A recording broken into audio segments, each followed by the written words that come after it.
Hi, magandang araw po ulit sa inyong lahat.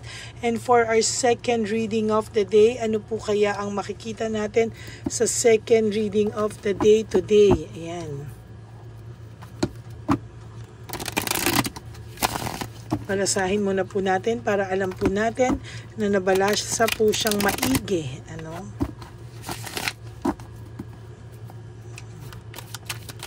Ayan, balasahin po natin maigi.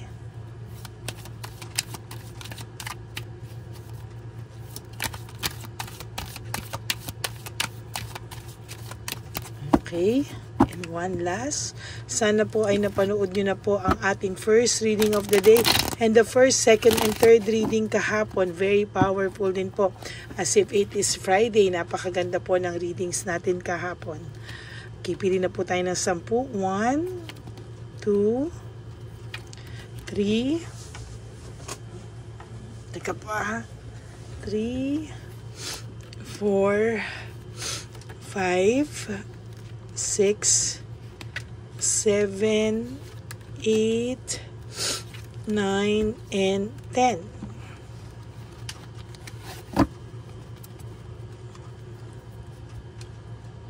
Ayan. So, pili din po tayo dito naman ng 10.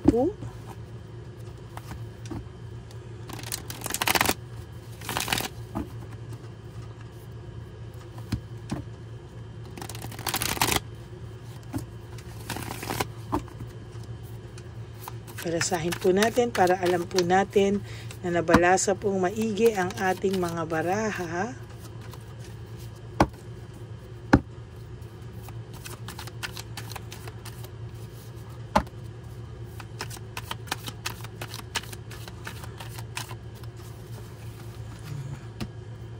Pili na po tayo ng 10. 1, 2, 3, 4, 5, 6, 7, 8, 9, 10.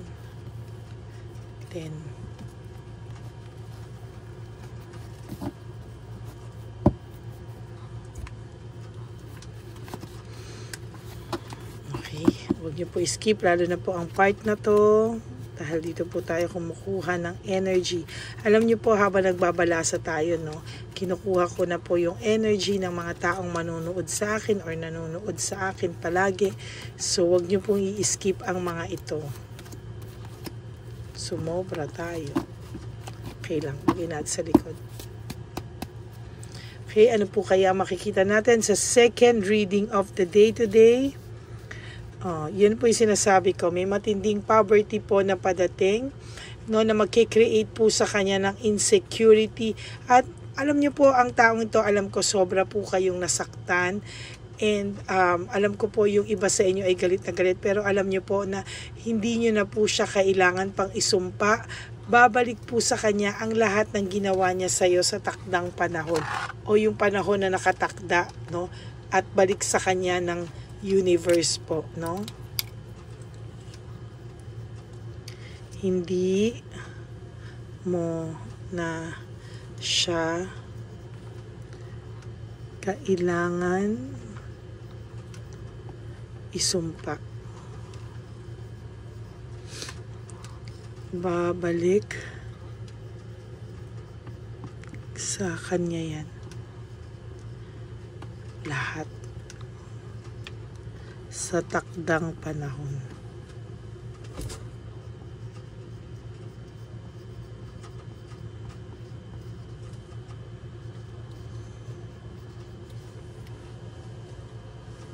Okay, ayan po, Hindi mo na siya kailangan isumpa. Babalik sa kanya yan sa takdang panahon, Lahat po ng ginawa niya sa iyo ay babalik sa kanya sa tamang panahon na itinakda sa kanya ng tadhana para ranasin niya po lahat ng ginawa niya sa iyo. Lahat po ng ang pagiging impulsive niya o biglaang desisyon ay pagsisisihan niya po at talagang sisingilin po siya niyan. Searching for purpose, talaga pong sa nakikita ko ay wala pong direksyon ang buhay niya. Lagi lang po siyang nagsisearch ng mga purpose sa buhay niya po. Yan. Siya rin po ang gumawa ng lahat ng ikakapahamak niya. Siya rin po ang nag-trap sa sarili niya para dito po sa mga darating sa kanya. Alam niyo po, itong taong to, mai-iskandalo po yan or nai-iskandalo na po siya sa ngayong mga panahon na ito, no? Sa totoo lang po, hindi mo po alam ang talagang nangyayari sa kanilang dalawa behind your back. Hindi mo na po kasi alam, no? Pero sa totoo lang po, there will come a time na ito pong taong to ay babalikan yan ng tadhana, no? Lahat po ng ginagawa ay good or bad, babalik po yan. Kaya ikaw po, good karma ang babalik sa iyo. There is this truth and clarity, no? Meron po akong nakikita dito na lalabas din po lahat ng totoo sa tamang panahon. Alam ko po, siniraan ka ng person na to and somehow, ayan, no? Somehow po ay talagang babalik po sa kanya lahat talaga, no? Hindi man po sa ngayon, pero there will come a time na lahat po ito ay magkakaroon ng linaw. Lahat po ng paninira niya sa iyo, lahat po ng hindi magandang nangyari sa inyo, babalik po yan sa kanya. There is this legal proceedings, no? Medyo meron po akong nakikita dito. Maybe yung iba po sa inyo pinablatter ito, or yung iba po sa inyo nagbaranggayan, yung iba po sa inyo nakaranas ng harassment, pero wag po kayong mag-alala. Sabi ko nga po sa inyo, there will come a time mananalo ka rin po. Siya naman po, ayan, no, self-centered siya. Gusto niya siya lagi, no? Pag hindi po, nagsiselos po ito. Pag hindi po siya yung bida at nakikita niya po na may ibang nagpapasaya sa iyo, hindi niya rin naman po kakayanin, eh. Magkakaroon po siya ng self-pity, no? Magkakaroon po siya ng self-pity. Mawawala po ito sa sarili niya at talagang sinasabi ko po sa inyo, there will come a time, no, na talagang nakikita ko po na ayan, no, mag-uusap po kayo nito at maaawa po ito sa sarili niya sa mga susunod na panahon. Meron pong home celebration sa iyo, maybe sabi ko nga po sa iyo, there will come a time na ikaw po ay sasaya na, no? Ikaw po ay sasaya na, mawawalan ka na po ng lungkot sa buhay at sinasabi ko po sa iyo na darating po ang araw pagsisisihan niya po ang lahat-lahat ng ginawa niya sa iyo, pero huli na po ang lahat, no? Sabi ko nga po sa nakikita ko po, mas magiging maayos ka pa po sa mga susunod na panahon. Sa nakikita ko rin po, magkakaroon ka po ng fresh start sa buhay mo. You will have a very optimistic life, a fun life, and life of full of fulfillment, no? Pero sa kanya po ay confusion, jealousy, self-centeredness, insecurity, poverty, yan po, no?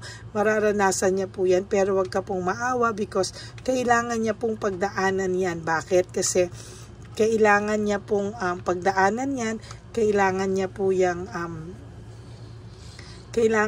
yung sa mga susunod na panahon para matuto po siya ng leksyon, matuto po siya kung ano po ang mali at tama sa kanyang mga desisyon sa buhay. Sa ngayon po ay wala po itong pinagbago, he's holding on, kung ano man po, no, there's fear of change, pero ayan po, no, sa nakikita ko po ay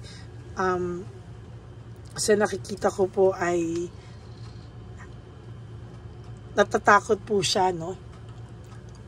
Natatakot po siya sa mga pwedeng mangyari dahil wala rin po siyang stability, wala rin po siyang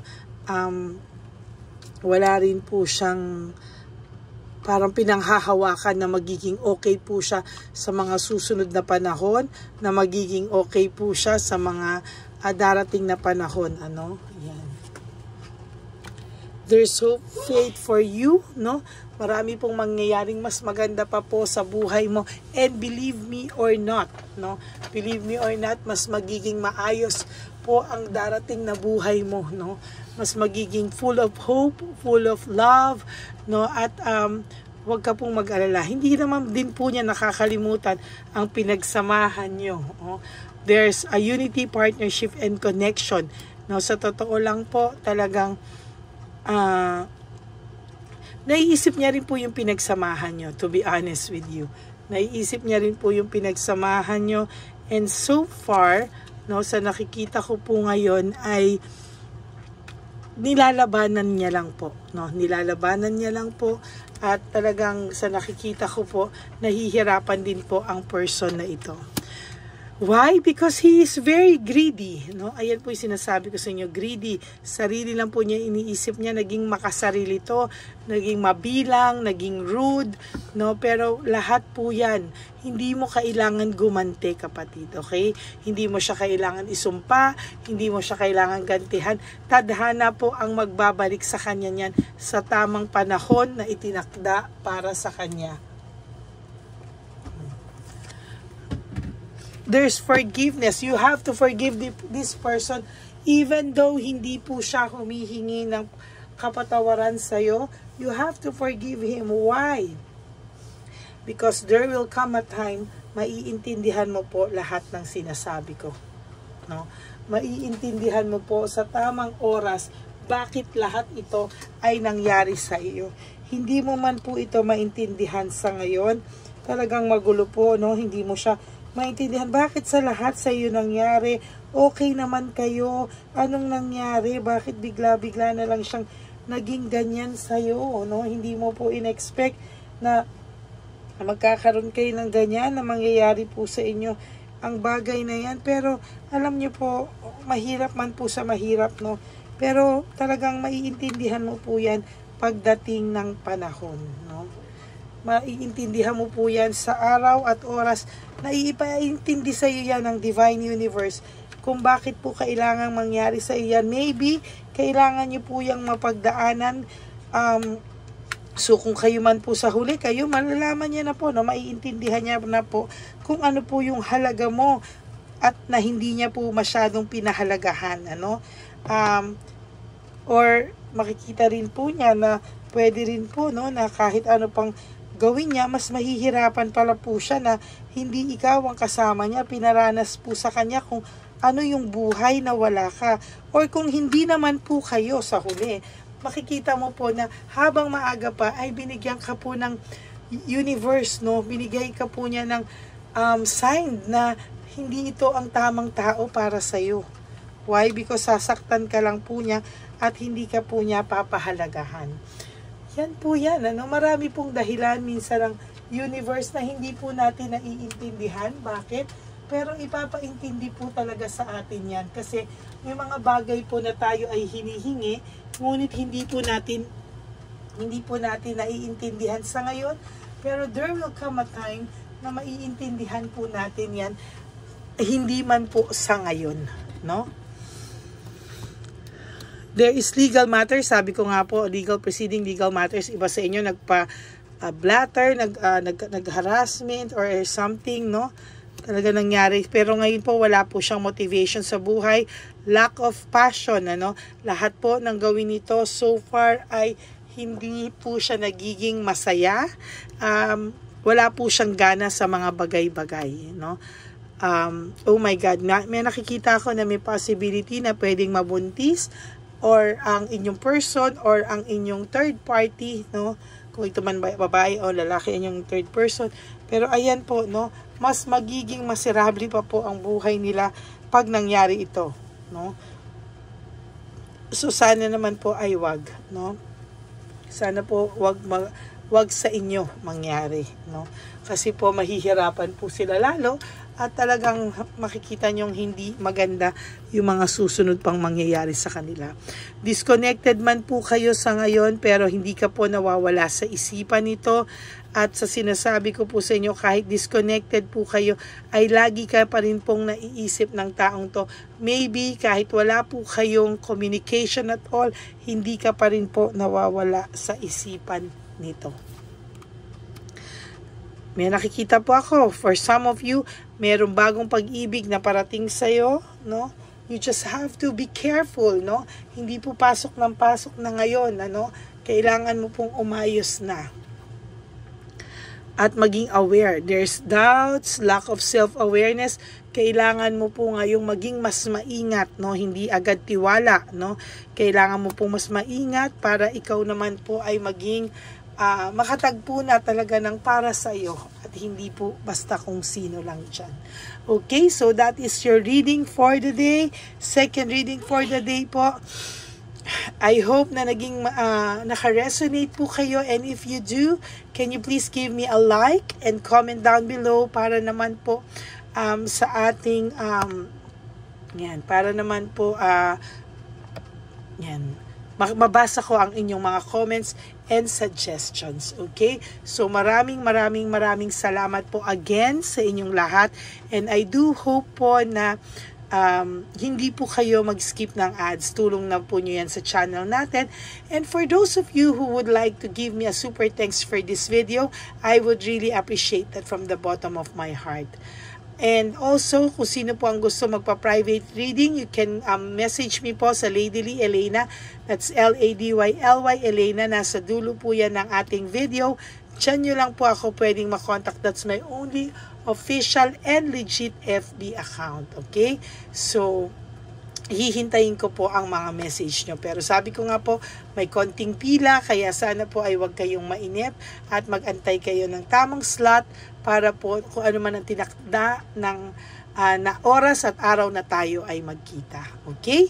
So maraming salamat po sa aking ever loyal and solid Lady Elena friends, family, and subscribers. I love you all from the bottom of my heart. Sa mga nagme-message po sa akin palagi na I am your number 1 fan.